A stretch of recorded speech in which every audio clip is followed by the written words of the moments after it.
Good morning, welcome to my channel corporate lifestyle. আজকে সকাল থেকেই তো বৃষ্টিটা হচ্ছে, জানেন তো। আর এটা আমার ব্যালকানি থেকে। কি সুন্দর লাগছে দেখতে, তাই না? চারিদিকটা সবুজে সবুজ। আমার ভারী ভালো লাগে, জানেন তো।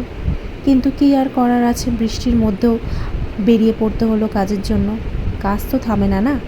তো সবাই হয়তো আপনারাও বেরিয়েছেন, যারা কাজে যান বা কোথাও স্কুলে যান, সবাইকেই বেরোতে হয়। তো আমি আর ও দুজনে মিলে চলে আসলাম অটো স্ট্যান্ডে। আজকে আমাদের কি ভাগ্যটা ভালো, তো কোনো সময় এতটা ফাঁকা থাকে না, তাও আবার বৃষ্টির মধ্যে। তো সেই জন্য আমরা অটোতে উঠে হাসাহাসি করছিলাম। অন্যও একটা রিজন ছিল, তাছাড়াও আমরা ভেবেছিলাম যে অনেকটা অটোর লাইন হবে, কিভাবে যাব না যাব। তো চলে আসলাম কুদঘাটে। আমার বাড়ির থেকে টালিগঞ্জ মেট্রোটাও অ্যাক্সেস করা যায়, আর কুদঘাট মেট্রোটাও অ্যাক্সেস করা যায়। কিন্তু আমরা কুদঘাটটাই আসি, কারণ অটোটা একটু পাওয়া যায় ওখানে, আর লোকজন কম থাকে।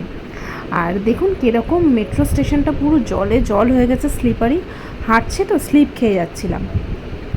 মেট্রোতে তো বেশিক্ষণ দাঁড়াতে হয় না, 5 মিনিট অন্তর অন্তরই মেট্রো থাকে, শুধু সানডেটাই একটু লেট হয়। তো সোজা চলে আসলাম দমদম স্টেশন। ও নেমে গেল পার্ক স্ট্রিটে ওর অফিসে কাছে, আর আমি নামলাম দমদম। এখান থেকে সোজা যাব খড়দা। এই যে আমার চলে এসছে ট্রেন, গেদে লোকাল। 10টা 10-এর গেদে লোকালটাই মনে ধরেছিলাম।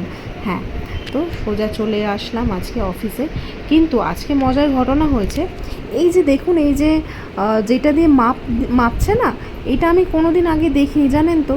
এই ট্রেনে উঠেই আমি প্রথম দেখলাম। আর আপেল থেকে শুরু করে লেবু, আর আমি এখান থেকে লেবুও নিয়েছিলাম। 50 টাকার 10টা দেয়, কোনো সময় 50 টাকার আবার 12টা দেয়। আর খুব ছোট ছোট হলে তার থেকে বেশিও দেয়, 2 টাকা করে পিসও নেয়, 5 টাকা করেও নেয়।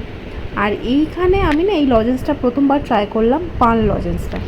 আমার তো মাঝে মাঝে মনে হয় যে একটু মুখ চলুক বা কিছু খাই, পানের ক্রেভিং হয়, রাস্তায় বেরালে কিছু না কিছু খাই। তো সেই জন্য নিয়ে নিলাম। নেওয়ার পর অফিসে বসে কিছুক্ষণ কাজ সেরে বেরিয়ে পড়লাম ফিল্ড ওয়ার্কে। কিছু কাজ ছিলই আজকে, আগে দিয়েই প্ল্যান ছিল। কিন্তু বৃষ্টি তো পেছন ছাড়ছেই না। 1 ঘন্টা থেকে 1.5 ঘন্টা মতো একটু কাজ করলাম, তারপরে ঝমঝমিয়ে বৃষ্টি। ভাগ্যিস আমরা যেদিক দিয়ে পাস হচ্ছিলাম সেদিকে একটা প্যান্ডেল হচ্ছিল। তো প্যান্ডেলটা যদি না থাকতো তাহলে হয়তো কোনো দোকানের শেডে দাঁড়াতে হতো, তাও না ঝাঁপ আসে, জানেন তো। ম্যাক্সিমাম টাইমেই ভিজে যাই। কি অবস্থা দেখুন।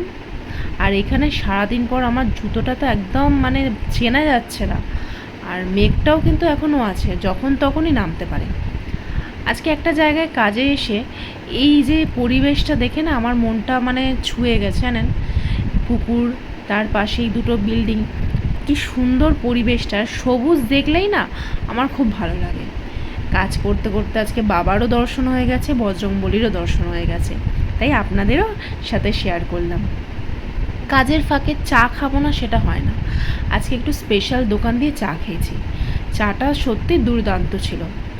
কাজ শেষে আবার অফিসে চলে আসলাম। অফিসে এসে সারা দিনের কাজটা না করলে না পেন্ডিং থেকে যায়, জানেন তো, পরের দিনের জন্য। আর পরের দিনের কাজ প্লাস পেন্ডিং ওয়ার্ক দুটোতে যেন আমি একদম সামাল দিতে পারি না, তাই সবসময় কাজটা কমপ্লিট করে যাই। আর এই যে রাত্রিবেলা, রাত বলাটা ভুল, 7টা 7:30 বাজে বেরিয়ে পড়েছি বৃষ্টি মাথায় নিয়ে। আজকে সারাটা দিন বৃষ্টি, আর ভালো লাগে বলুন তো। আজ শরীরটা একদম দিচ্ছিল না, চোখ জুড়িয়ে আসছিল, জানেন। মনে হচ্ছে কখন বাড়িতে যাব, কখন শোবো। আজকে সারাটা দিন এত বৃষ্টি হয়েছে, কাজেরও ক্ষতি হয়েছে, সেরকমভাবে কাজও হয়নি। তাই ভাবছি যে বাড়িতে গিয়ে শুতে পারলে বাঁচি। আর এই বৃষ্টির মধ্যে না, যখন কাজ করছিলাম একটু তো ভিজতেই হয়, মাথাটা ভেজে, জামাটা ভেজে। মানে সব থেকে কষ্টকর হচ্ছে জুতোটা ভেজে। ওইটা ভিজলে না কিছু করা যায় না, জানেন। আমি তাও অফিসে গিয়ে জুতোটা একটুখানি খুলে বসেছিলাম। যাক গিয়ে চলুন, মেট্রো স্টেশনে তো এসে গেছি। মেট্রোও চলে এসছে অন টাইম, কবি সুভাষ। আর বেশিক্ষণ লাগেনি আমার, এখান থেকে মোটামুটি ওই 35 থেকে 40 মিনিটই লাগে। বাবা ফোন করেছিল যে আসবে নিতে কুদঘাটে, আর ফোনে এটাও বলেছিল যে 40 থেকে 50 জনের মতো লাইন পড়ে গেছে, কারণ অটো নেই।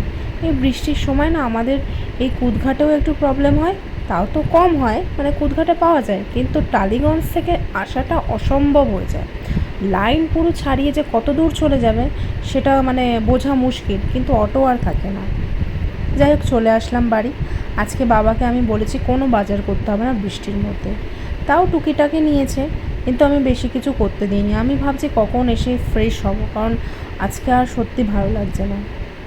আসতে না আসতেই আমার ঠাকুমা দইয়ের ঘোলটা করে রেখেছিল। আমি বলি যে রাত্রিবেলা দইটা খাবো না, কিন্তু না করা যায় না, জানেন তো, বানিয়ে রাখে তো। আমি আবার বললাম যে আসো দাও, তুমি একটা বাটি নিয়ে আসো। ও আর হ্যাঁ, এই যে জামা কাপড় ঝুলছে, কিচ্ছু করার নেই, আমরা এই এতজন লোক জামা কাপড় রোজকারটা আমরা রোজ ধুয়ে নিই। এবারে ধোয়ার সময় তো জানতাম না যে বৃষ্টি হবে, সেই জন্য মা কী করেছে, দড়ি টাঙিয়েছে। বাঙালির সবার ঘরেই এটা থাকে। তো মা যথারীতি দড়ি টাঙিয়ে শুকাতে দিয়েছে।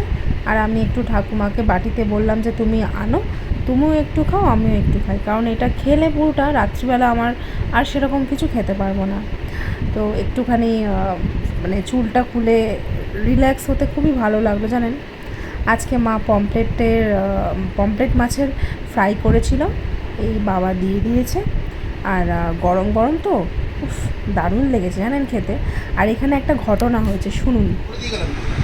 বাংলাটা ঠিক নেই, হিন্দিটা দিয়ে গেছি সারা দুপুরে বাবা খাবার মনে সব ঠাকুরি। হ্যাঁ হিন্দি চলে গেছে। হিন্দি আমি কি করে বুঝবো? আমার তো কি করে গেছে?